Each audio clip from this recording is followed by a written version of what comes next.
Hello everyone. So we are done with our basic lecture of molecular JS. Now we are going to start the actual implementation. तो अभी तक जो हमने देखा है वो एज अ थ्योरी पार्ट था मॉलिक्यूलर जेएस का या फिर आप माइक्रो सर्विसेज को बोल सकते हो।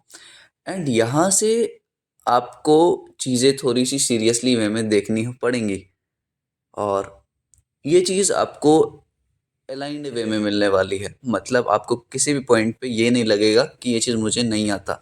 अगर आपने पिछला 4-5 लेक्चर फॉलो अप किया है तो डेफिनेटली आप स्टक नहीं होगे कहीं पे भी किसी भी पॉइंट पे।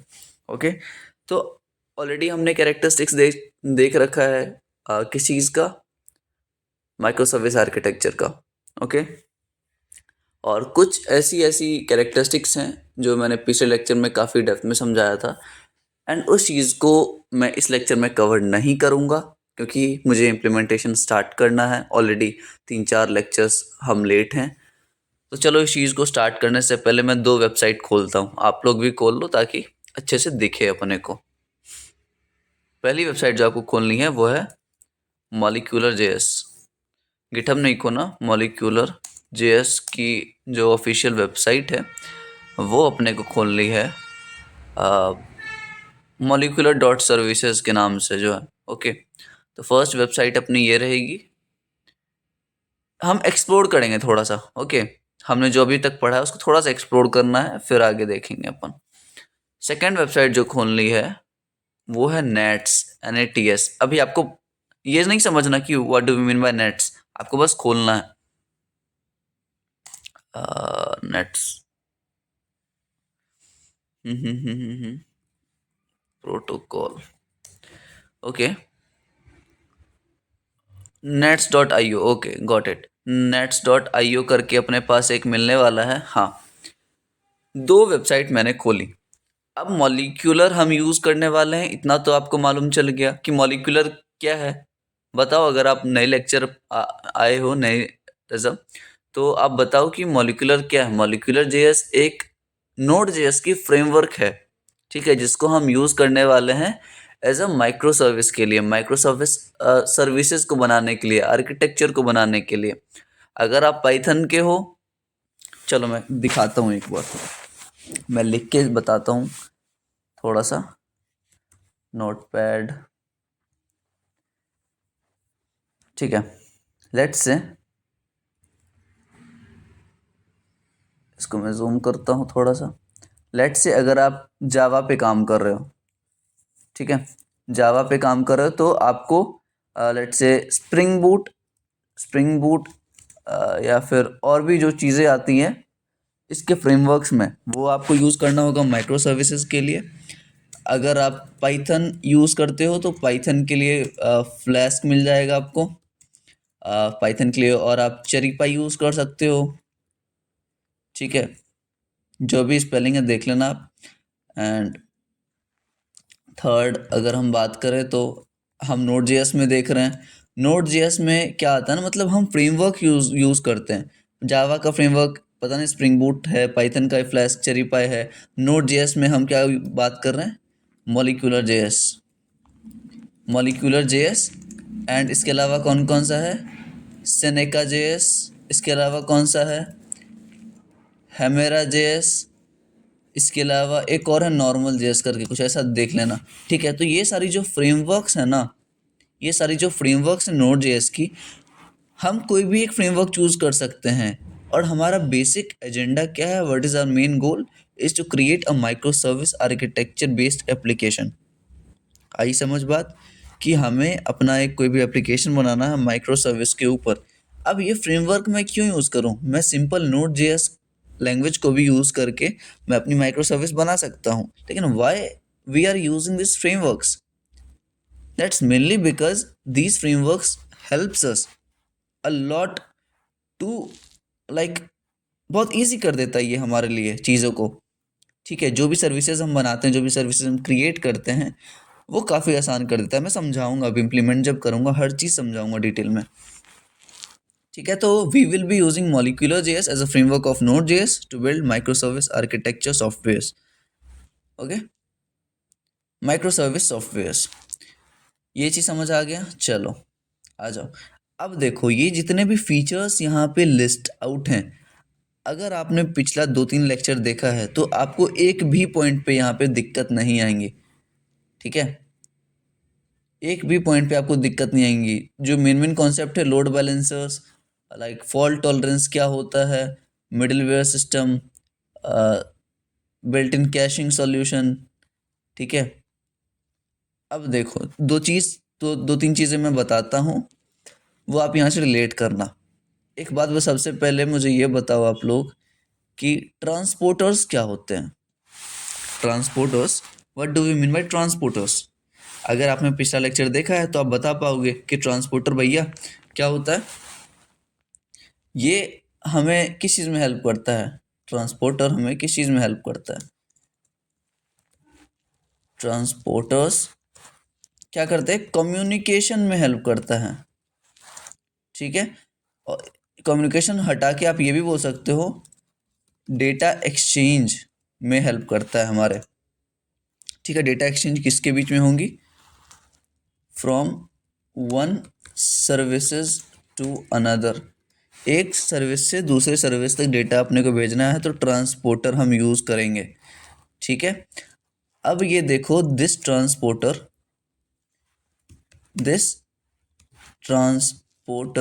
यूजेस क्या यूज़ करता है, ये बताओ। ये प्रोटोकॉल्स यूज़ करता है कुछ, मैंने ऑलरेडी बात कर रखी है इस चीज़ की। यूजेस सम प्रोटोकॉल्स।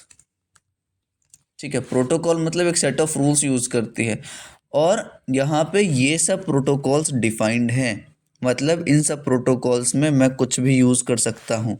अब आप बोलोगे भैया इसलिए आपने ये नेट्स वाला वेबसाइट खोला था। ठीक है, आप रिलेट कर पा रहे हो मैंने क्यों खोला था इस वेबसाइट को? Because we will be using nets. And जब मैंने इवेंट ड्रिवन आर्किटेक्चर पे एक वीडियो डाला था तो मैंने बताया था कि we will be using Kafka also. Kafka बहुत ज़्यादा एक इंडस्ट्री में यूज़ होता है आजकल, तो मैंने सोचा यार पहले इजी वे में बता दूं आप लोगों को, फिर काफका वगैरह पे मूव करेंगे, इम्प्लीमेंट करेंगे सारी चीज़ों को। तो ये सब तरीके से हम देख सकते हैं, ये सब प्रोटोकॉल है। और कौन यूज़ करता है इसको? ट्रांसपोर्टर यूज़ करता है। ओके, तो हम कौन सा ट्रांसपोर्टर यूज़ करने वाले हैं? नेट्स। ठीक है, इसके बारे में देखेंगे, बट और भी है, MQTT, रेडिस है। रेडिस एक ऐसा डेटाबेस है जो कि हमारे मेमोरी की कैशिंग में स्टोर रहता है और वहीं से सारा ऑपरेशन करेगा। ठीक है, डेटाबेस जो होती है, आप जो भी डेटाबेस इंस्टॉल करते हो, लेट्स से मोंगोडीबी या फिर MySQL, जो भी, वो लोकली इंस्टॉल करते हो ना भाई। लेकिन रेडिस एक ऐसा डेटाबेस है जो आपकी लाइक रैम में चलता है, रैंडम एक्सेस मेमोरी। ठीक है, ये कैशिंग के साथ ही उसके उसके साथ ही काम करेगा। ठीक है, आप नेट स्ट्रीमिंग कर सकते हो, आप काफका यूज़ कर सकते हो, AMQP यूज़ कर सकते हो।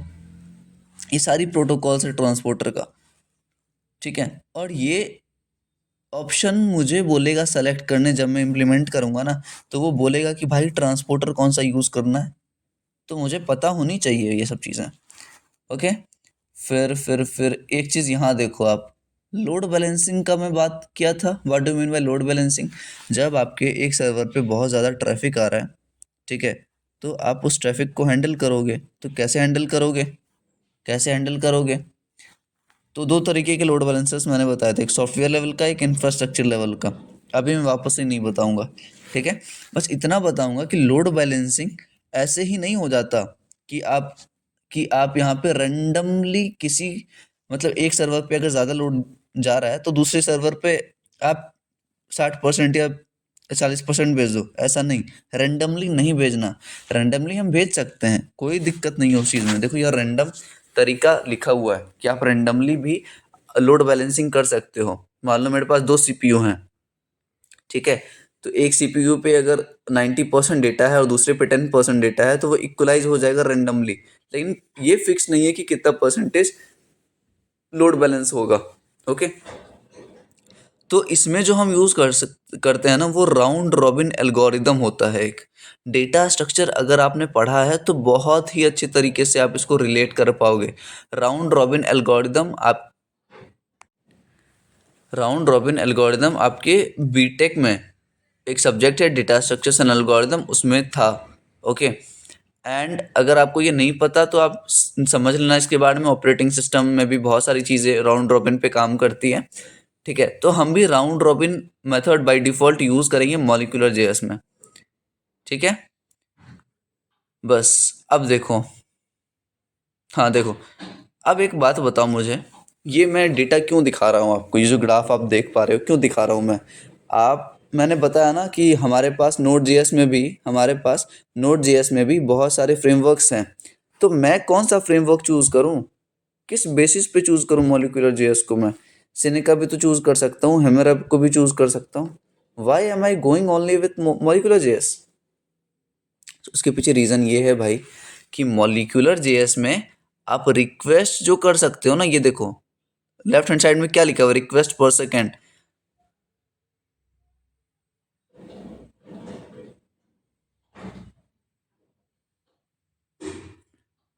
ठीक है, तो लेफ्ट हैंड साइड पे रिक्वेस्ट पर सेकंड जो लिखा हुआ है, वो मॉलिक्यूलर का देखो, मॉलिक्यूलर का 17 लाख के राउंड है। मतलब एक सेकंड में 17 लाख आप रिक्वेस्ट को ये ग्रैस्प कर सकते हो, उसमें रिस्पॉन्स दे सकते हो। मतलब आपका फेल नहीं करेगा, आपका ये जो माइक्रो सर्विस बनाओगे आप फेल नहीं करेगा। रिक्वेस्ट पर सेकंड कितना है? 17 लाख के राउंड। नैनो सर्विसेज दूसरा फ्रेमवर्क कुछ होगा, उसमें 90,000 ही रिक्वेस्ट ले सकता है पर सेकेंड। समझ रहे हो? पर सेकेंड। अब ये देखो, सिनेका जेएस जो है वो 13,000 ही ले सकता है रिक्वेस्ट पर सेकेंड। तो एक तो डेटा इस बेसिस पे मैम, ये बहुत ज़्यादा बेनिफिट है मॉलिक्यूलर जेएस का कि रिक्वेस्ट पर सेकेंड काफ़ी ज़्यादा रहता है, लाख्स में रहता है। सेकेंड चीज़ देखो, हाँ, दूसरा ये जो डेटा है ना वो ट्रांसपोर्टर का है। मतलब इसमें मैं पहला डेटा जो है उसमें मैं लोकली करवा रहा हूँ। लोकल इन मेमोरी रिक्वेस्ट, देखो नीचे लिखा हुआ है ना, लोकल इन मेमोरी रिक्वेस्ट। अगर आप सिर्फ मेमोरी का यूज़ करो तो रिक्वेस्ट का ये लिमिट रहेगा। लेकिन अगर ट्रांसपोर्टर यूज़ कर रहे हो कम्युनिकेशन बिटवीन सर्विसेज के लिए, अगर आप ट्रांसपोर्टर यूज़ करो, किसी भी तरीके का ट्रांसपोर्टर जो कोई भी प्रोटोकॉल फॉलो करे, तो वहाँ पे छोटे वाला मैंने बताया था कि छोटे भी एक होता है हमारे पास, कोट लिखा हुआ है, COT, जो भी बोल लो। ये जो होता है, ये भी हमारे पास एक नोड जेएस का फ्रेमवर्क होता है। ओके। एंड ये रिक्वेस्ट पर सेकंड अगर ट्रांसपोर्टर है तो 15,000 के राउंड करेगा। और मॉलिक्यूलर देख लो 10,000 कर रहा है। तो वही चीज़ है, अगर मैं ट्रांसपोर्टर यूज़ करूँ तो थोड़ा बढ़ घट जाएगा। ठीक है, लेकिन अगर लोकली यूज़ करूँ तो मॉलिक्यूलर को कोई टेक्कर नहीं दे सकता। तो ये डेटा है अपने पास। समझ आ गया? अब देखो लेफ्ट हैंड साइड पे सारा इसका फीचर्स दे रखा है, caching, fault tolerance, load balancing, discovery and registry. Service discovery and registry का मैंने टॉपिक बताया है आपको, मतलब ओवरव्यू तो आपको पता होगा वो चीज़। इवेंट्स, एक्शंस, सर्विसेज क्या होती हैं, ठीक है, API गेटवे क्या होता है, ये तो मैंने बताया है। एंड इससे ज़्यादा अपने को नहीं देखना। ठीक है, इसको स्टार्ट करना पड़ेगा अपने को। इसका डॉक्यूमेंट किधर है? डॉक्स में चलो, किधर है इसका डॉक्स? हाँ, डॉक्यूमेंटेशन में आ जाओ एंड हम इस चीज़ को स्टार्ट करते हैं। लेकिन स्टार्ट करने से पहले यार, नेट्स हमने देखा था अभी। नेट्स क्या है? अब आपको पता चल गया होगा कि what do mean by nets. Nets एक ऐसा प्रोटोकॉल है भैया जो ट्रांसपोर्टर यूज़ करता है कम्युनिकेशन और डेटा एक्सचेंज के लिए। नेट्स क्या है, मैं लिख ही दूँ यार, आप लोग लिखते नहीं हो शायद। नेट्स क्या है?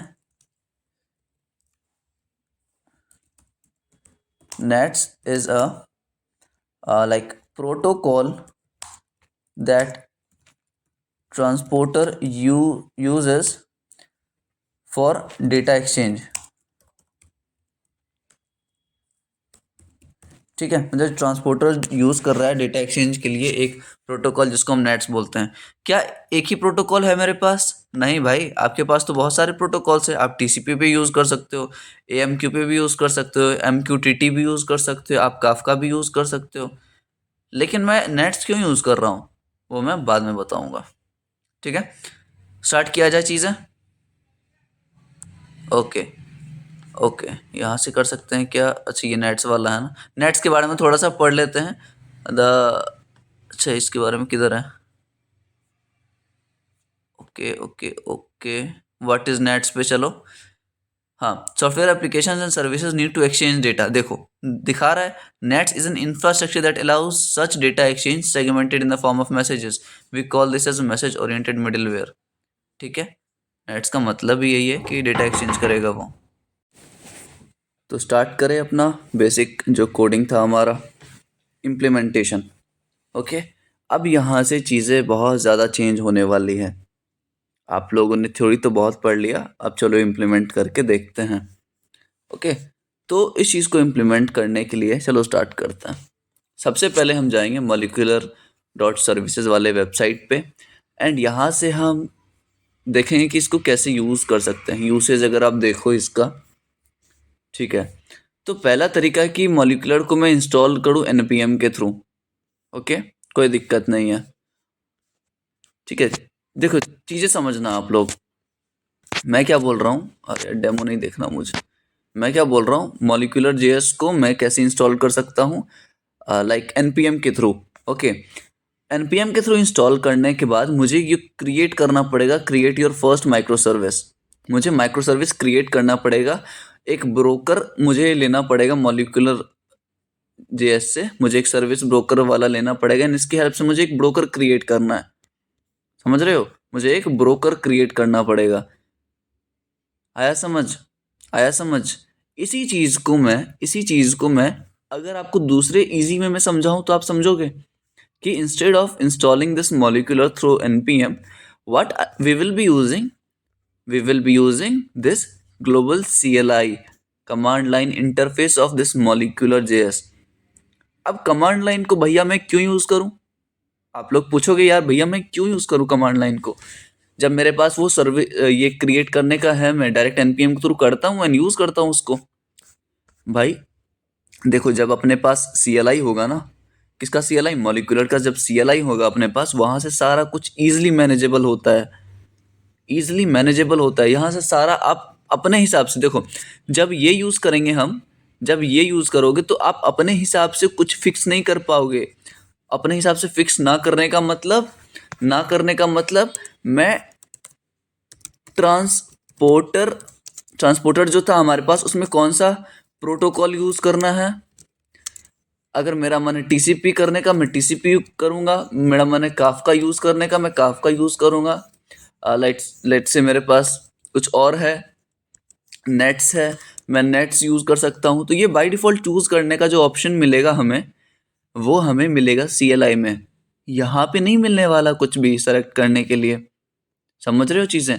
और भी काफी सारी चीजें हैं कि जो हम अभी देखेंगे। ठीक है, मतलब बहुत सारी चीजें हैं जो आप CLI में बाय डिफॉल्ट चूज कर सकते हो अपने हिसाब से, लेकिन आप यहाँ पे जब इसके डायरेक्ट करोगे इंस्टॉल, इसको उसके मदद से आप कुछ नहीं कर पाओगे। मतलब अपने हिसाब से कुछ चेंजेस चाहोगे तो वो नहीं कर पाओगे। तो what I will recommend always is कि CLI का यूज़ करो आप लोग। हम अभी इसी तरीके से देखेंगे एंड चीज़ों को स्टार्ट करेंगे। ओके, तो सबसे पहले मैं होम पे जाऊँ अपने, सब चीज़ को मिनिमाइज करो। अब फ्रेश अपन स्टार्ट करने वाले हैं। राइट क्लिक करो, राइट क्लिक करो। पहली रिक्वायरमेंट ये है कि आपके पास क्या होना चाहिए? आपके पास होना चाहिए गिट। ओके, गिट होना चाहिए आपके पास। मेरे में शो नहीं कर रहा गिट, अनइंस्टॉल कर दिया क्या मैंने? नहीं भाई, है तो।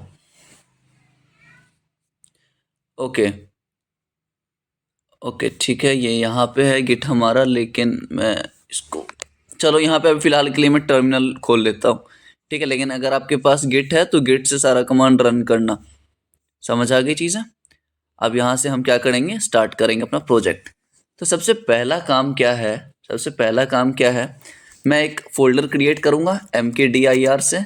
mkdir का मतलब मेक डायरेक्टरी। एक डायरेक्टरी बनाओ, मतलब एक फोल्डर बनाओ। ओके, लेट्स से इसको नाम देते हैं हम, क्या नाम दे सकते हैं? मॉलिक्यूलर। ठीक है, मॉलिक्यूलर एक डायरेक्टरी बन जाएगा मेरा, यहाँ पे मॉलिक्यूलर नाम से बन गया। अब इस डायरेक्टरी में मैं घुसूंगा, cd मॉलिक्यूलर। अब cd का मतलब बताओ, चेंज डायरेक्टरी। बिल्कुल सही। मॉलिक्यूलर में आ गए हम।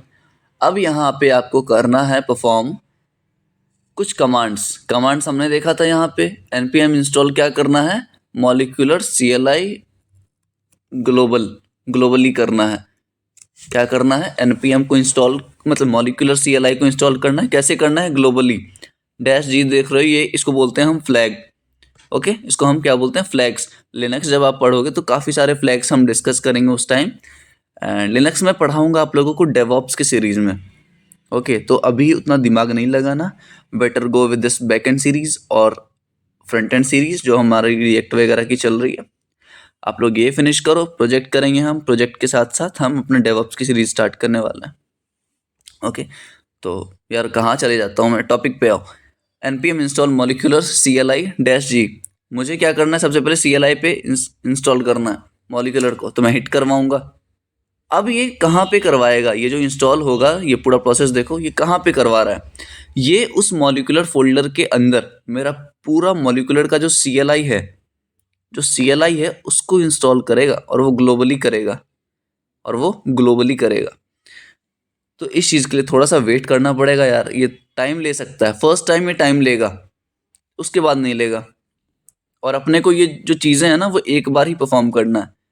CLI के थ्रू जो आप इंस्टॉल कर रहे हो मॉलिक्यूलर को, वो एक बार ही करना है, दोबारा नहीं करना। स्टेप बाय स्टेप देखना यार, छोड़ना मत इस चीज़ को। ओके, हो गया शायद ये सक्सेसफुली। एंड अब हम क्या करेंगे, देखो हमने इंस्टॉल कर लिया।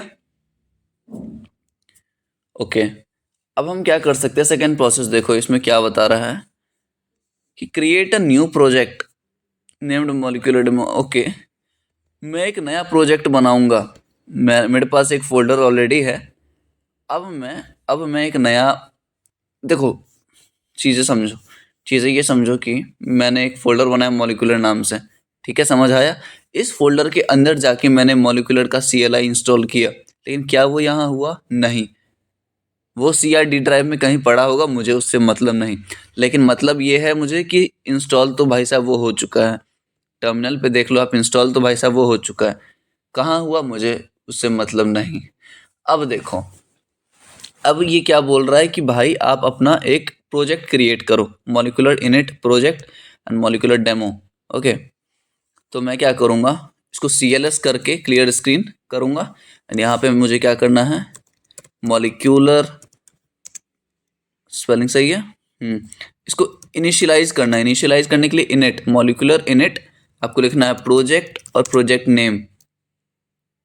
आप लिखोगे मॉलिक्यूलर प्रोजेक्ट, ठीक है। मैं क्या कर रहा हूँ, मॉलिक्यूलर को इनिशियलाइज कर रहा हूँ। और ये प्रोजेक्ट जो है ना, प्रोजेक्ट, ये नाम देना ही पड़ेगा। ये मैं अपने साइड से नहीं डिफाइन कर रहा, उसको बताने के लिए ये चीज़ें बाय डिफ़ॉल्ट रहेंगी। आप बस ये अपना प्रोजेक्ट नाम डालोगे, समझ रहे हो। प्रोजेक्ट तक तो ये बाय डिफ़ॉल्ट आपको डालना ही है, लेकिन माय मॉलिक्यूलर प्रोजेक्ट जो है, ये अपने हिसाब से डालना है। आप कुछ भी नाम दे सकते हो इसको। अब कहाँ पे डाल रहे हैं हम, ये मॉलिक्यूलर वाले फोल्डर में जो हमने पहले क्रिएट किया था। अब देखो ये क्या करेगा, the term Moleculer is not recognised as the name of the cmdlet। Okay okay okay okay, LER है। हाँ, हमने गलत किया है, LER मॉलिक्यूलर, ठीक है। शायद ये ले लेगा, स्पेलिंग का ही मिस्टेक था, बिल्कुल सही। देखो टेम्पलेट, अब यहाँ से देखो ध्यान से, इस पॉइंट पे मिस मत करना आप लोग, यहाँ से गेम चेंज है पूरा। टेम्पलेट रेपो, ये क्या कर रहा है, एक बेसिक अपना कोई टेम्पलेट ले रहा है। मॉलिक्यूलर जेएस की अपनी एक टेम्पलेट होती है, वो उसको उठाएगा। एंड ये अब मुझसे पूछ रहा है, मैंने क्या बोला, जब हम CLI यूज़ करेंगे। अब देखो आप रिलेट करोगे, मैंने बोला भाई CLI हम इसीलिए यूज़ करेंगे ताकि हम अपने हिसाब से सारी चीज़ें डिफाइन कर सके उसको। अगर हम डायरेक्ट मॉलिक्यूलर को इंस्टॉल करते और ब्रोकर वगैरह बनाते तो चीज़ें मुझे समझ नहीं आती। लेकिन जब हम CLI के थ्रू करेंगे तो वो सारी चीज़ें मुझसे पूछेगा कि भैया ये करना है या नहीं करना इंस्टॉल। तो देखो पूछ रहा है, मैं तो बताऊंगा। अब यस करूंगा मैं। सबसे पहला क्या बोल रहा है, API गेटवे चाहिए आपको। ये टॉपिक मैंने बताया। API गेटवे का क्या मतलब, कि मान के चलो मैं कोई भी मान के चलो मैं कोई भी फ्रेमवर्क यूज़ कर रहा हूँ, मैंने मॉलिक्यूलर यूज़ किया या मैंने लाइक और भी हैं हेमेरा जेएस यूज़ किया या फिर मैंने कोटे यूज़ किया, और भी है लाइक मैंने सेनेका जेएस यूज़ किया। तो ये सारी क्या है फ्रेमवर्क्स, ये सारी क्या है फ्रेमवर्क्स। और ये सारी फ्रेमवर्क्स में एक चीज़ है कि एपीआई गेटवे का फंक्शनैलिटी होना चाहिए। तो एपीआई गेटवे का मतलब समझ आया कि whether we are using any microservice framework, उसमें ये कैपेबिलिटी होनी चाहिए कि एपीआई हम खुद उसके एंड से बना सके। वो मुझे ये फंक्शनैलिटी प्रोवाइड करेगा फ्रेमवर्क कि आप एपीआई बना सकते हो, आप सर्वर बना सकते हो। ठीक है, तो ये पूछ रहा है क्या आपको एपीआई गेटवे की सर्विस चाहिए, मैं वाई टाइप करूंगा, वाई कैपिटल में होना चाहिए। टाइप किया मैंने, यस ले लिया वो। Would you like to communicate with other nodes. अब देखो यहाँ पे मैं हर एक चीज़ डिटेल में समझाने की कोशिश करूंगा, ठीक है, और मज़े से पढ़ो यार। एक है नोड और एक है सर्विसेज। अब आपको लगेगा ये नोड और सर्विसेज एक चीज़ होती है, लेकिन नहीं होती। मैं बता दूं ये नहीं होती। ठीक है, सर्विसेज मतलब जो भी हम सर्विसेज बनाएंगे अपने प्रोजेक्ट में, वो उसको हम बेसिकली सर्विस बोलते हैं।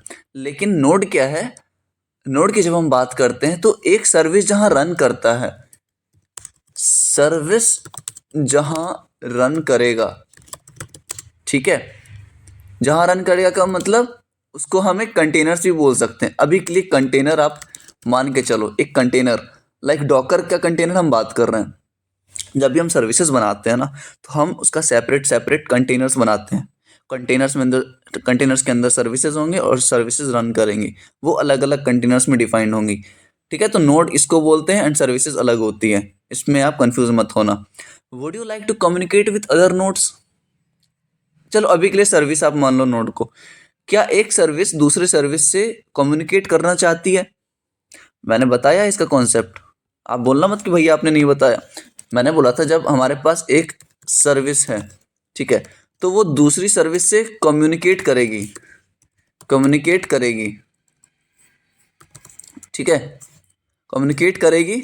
लेकिन कैसे करेगी बताओ, याद है, ट्रांसपोर्टर की मदद से, ट्रांसपोर्टर की मदद से। और ट्रांसपोर्टर बहुत सारा प्रोटोकॉल यूज करता है, और हम बाय डिफॉल्ट कौन सा प्रोटोकॉल यूज करेंगे, नेट्स। अभी आएगा वो डिफॉल्ट पूछेगा वापस से, देखना भी हम डालेंगे, तो इसके हेल्प से वो दूसरी सर्विस से बात कर सकेगा। क्या हम कम्युनिकेट करवाना चाहते हैं एक सर्विस को दूसरे सर्विस से। मैंने क्या बोला, डिपेंड नहीं होना किसी सर्विस को दूसरे सर्विस पे, लेकिन कम्युनिकेशन तो होना चाहिए भाई। तो कम्युनिकेशन के लिए मैं यस बोलूंगा, डाल दो भाई। अब देखो, अब ये पूछ रहा है ट्रांसपोर्टर कौन सा चाहिए। अब दिमाग में आपको हिट किया कि कौन सा ट्रांसपोर्टर हम यूज करने वाले हैं। मैंने तो बता दिया नेट्स, लेकिन इसमें काफी सारे हैं। देखो मैं इंपॉर्टेंट बताता हूँ। नेट्स स्ट्रीमिंग काफका यूज कर सकते हो, AMQP यूज कर सकते हो, नेट्स यूज कर सकते हो, रेडिस यूज कर सकते हो। नेट्स रिकमेंडेड है, नेट्स को रिकमेंड किया गया है मॉलिक्यूलर वालों ने। ठीक है, रेडिस क्या है, रेडिस एक डेटाबेस है जो कि लोकली नहीं चलता, ये हमारे लाइक मेमोरी के रैम में चलता है, तो बहुत ज़्यादा फास्ट रहता है ये डेटाबेस हमारा रेडिस, आजकल बहुत चल रही है। अगर आपको simple API HTTP protocol use करना है तो आप TCP के पास जाओगे, ट्रांसफर कंट्रोल प्रोटोकॉल।